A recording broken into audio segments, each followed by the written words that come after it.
the European Union has a birthplace, then it is here, in this little cottage in a woodland west of Paris.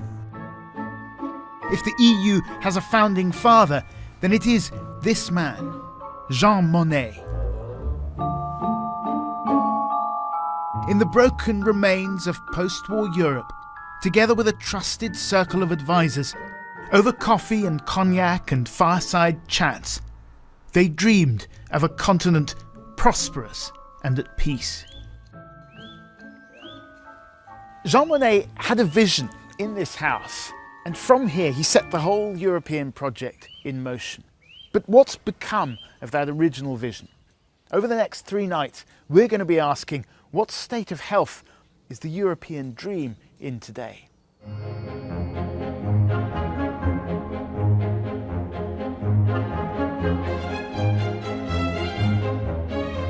Jean Monnet had an idea: to bind the economies of Europe so tightly that war would become impossible.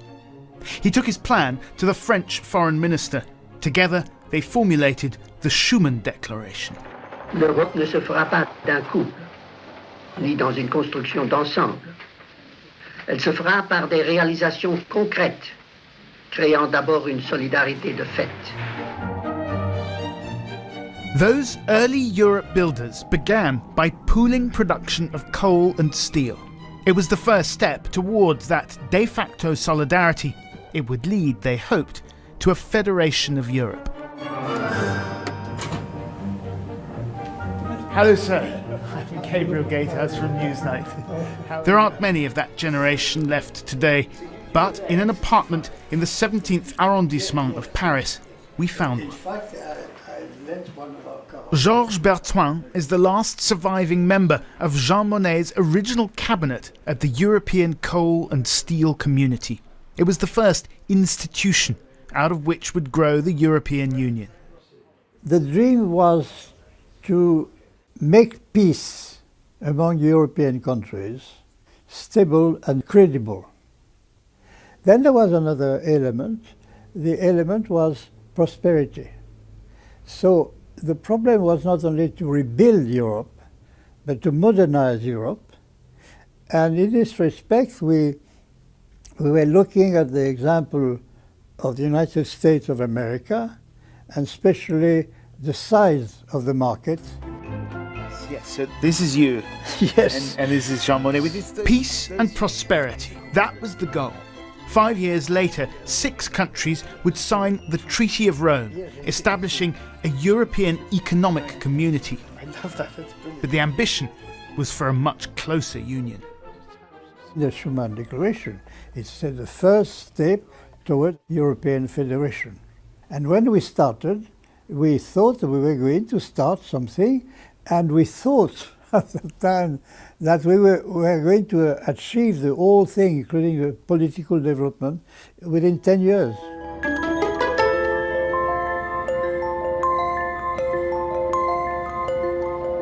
And so it happened that France and Germany formed the central axis of a European Union. And they enjoyed decades of peace and prosperity, a de facto solidarity among member nations. This is Breisach on the Rhine in Germany.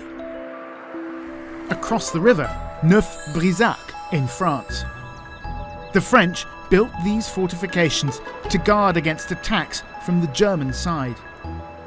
These 2 towns that saw 3 wars in 70 years are now the heartland of the European Union.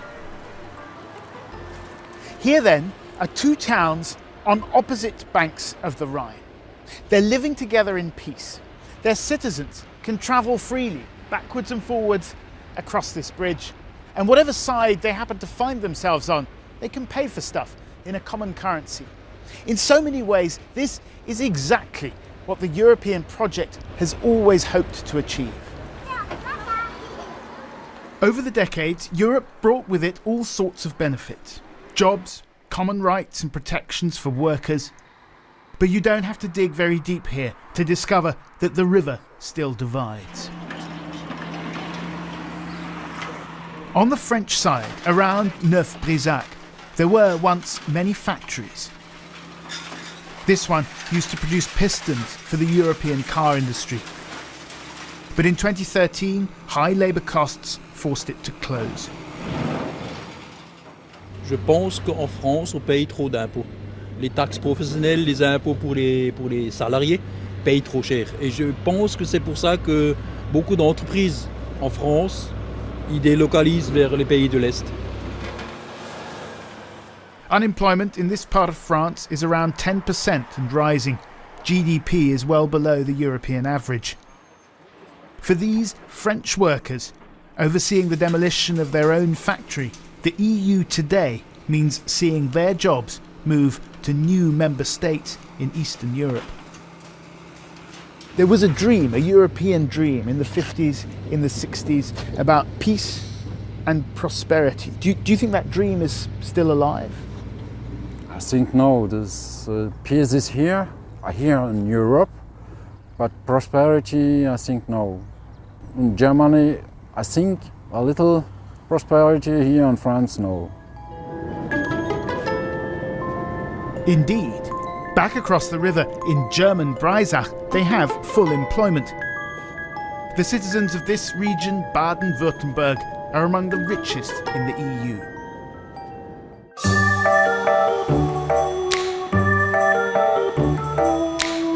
Just up the road from Breisach, we stumble across what appears to be the most pro-European place on the continent. Is this the stuff that dreams are made of? Welcome to Europa Park. Meet Euro Mouse, the mascot of this Europe in microcosm. Nestled among the roller coasters are many of the member states. Scandinavia, Portugal, Greece, which includes Pegasus, Cassandra's Curse, and the Flight of Icarus. There's even a British section. Black cabs, fast food and Shakespeare. Who knew the EU could be such family fun? Which is your favourite bit of the park? Our favourite bit is Scandinavia, I think it is. Scandinavian bit, right. The okay. wooden roller coaster is brilliant. Is it? Yeah. I like England, but the thing is you haven't got a lot of rides here.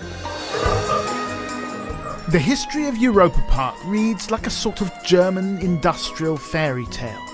It was founded by the Mack family, stalwarts of German manufacturing since the late 18th century. The park opened its doors in 1975, inspired by the vision of a united Europe. We choose Europe and we think it was the best way to go. Even nobody believed at that time that Europe would be as big as it is today. As much of Europe struggles with an economic crisis, in Germany the dream of prosperity still burns bright.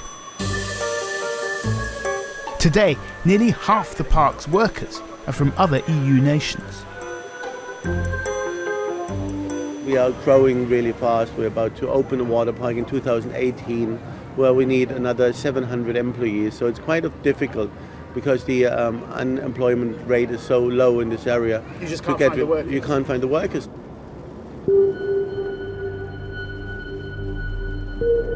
Despite Europe's economies pulling in different directions, its nations are today united in peace. Back on the road, we drive through Verdun. Verdun is to the French what the Somme is to the British. 100 years ago, hundreds of thousands of young men lost their lives in these fields. Along the roads that wind through Europe's heartland, history lurks around every bend.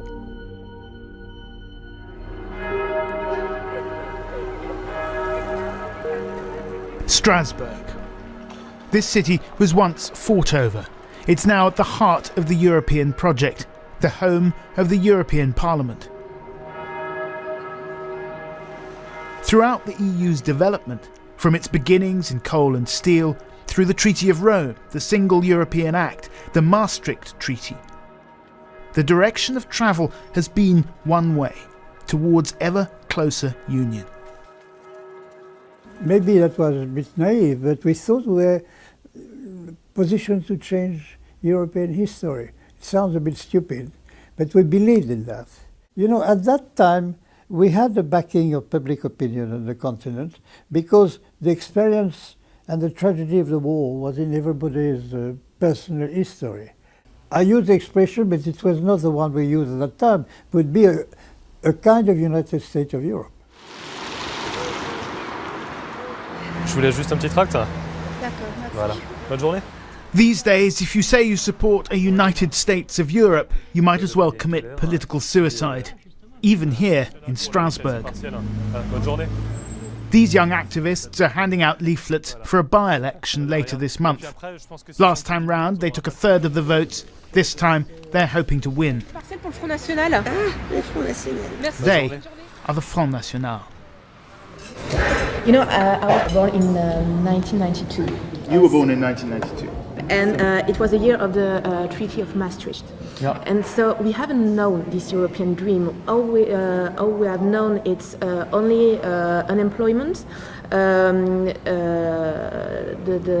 taxes, and all the disadvantages of this European Union. We haven't known this European dream. For us, it has been a failure.